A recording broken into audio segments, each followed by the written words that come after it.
আজ শুরু বাংলাদেশ আয়ারল্যান্ড প্রথম টেস্ট। দীর্ঘ বিরতির পর আবারও লাল বলের ক্রিকেটে ফিরছে বাংলাদেশ। আজ মঙ্গলবার সকাল 10টায় সিলেট আন্তর্জাতিক ক্রিকেট স্টেডিয়ামে শুরু হচ্ছে বাংলাদেশ ও আয়ারল্যান্ডের মধ্যকার 2 ম্যাচের টেস্ট সিরিজের প্রথম খেলা। ম্যাচটি সরাসরি সম্প্রচার করবে টি স্পোর্টস ও গাজী টিভি। প্রায় 5 মাস পর টেস্ট খেলতে নামছে টাইগাররা। সবশেষ ফেব্রুয়ারিতে তারা টেস্ট খেলেছিল। এবার নতুন উদ্যমে নামছে নাজমুল হোসেন শান্তর নেতৃত্বে। তার সামনে বড় দায়িত্ব, দলকে টেস্ট ফরম্যাটে নতুন করে গড়ে তোলা এবং আত্মবিশ্বাস ফিরিয়ে আনা। শান্ত নিজেও বলেছেন, বাংলাদেশ ক্রিকেট আমার চেয়ে বড়, তাই দলের প্রয়োজনে আমি নেতৃত্বে ফিরেছি।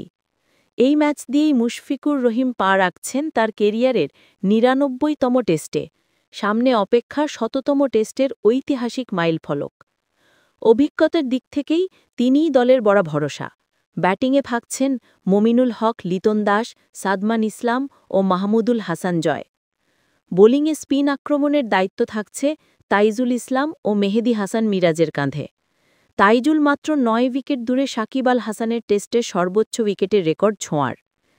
পেস বিভাগে ঘরের মাঠের ছেলে ইবাদত হোসেন সঙ্গে হাসান মাহমুদ ও খালেদ আহমেদকে দেখা যেতে পারে।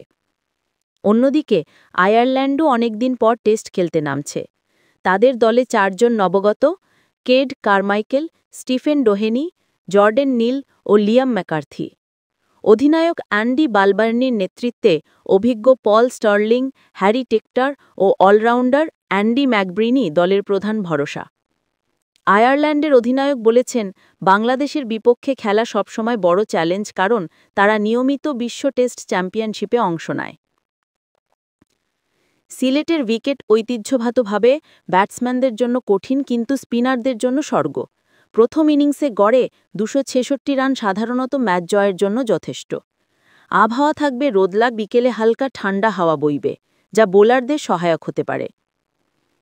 বাংলাদেশ ও আয়ারল্যান্ড এখনও পর্যন্ত টেস্টে একবারই মুখোমুখি হয়েছে, ২০২৩ সালে মিরপুরে, যেখানে 7 উইকেটে জয় পেয়েছিল টাইগাররা। সেই ম্যাচে সেঞ্চুরি করে নায়ক হয়েছিলেন মুশফিকুর রহিম।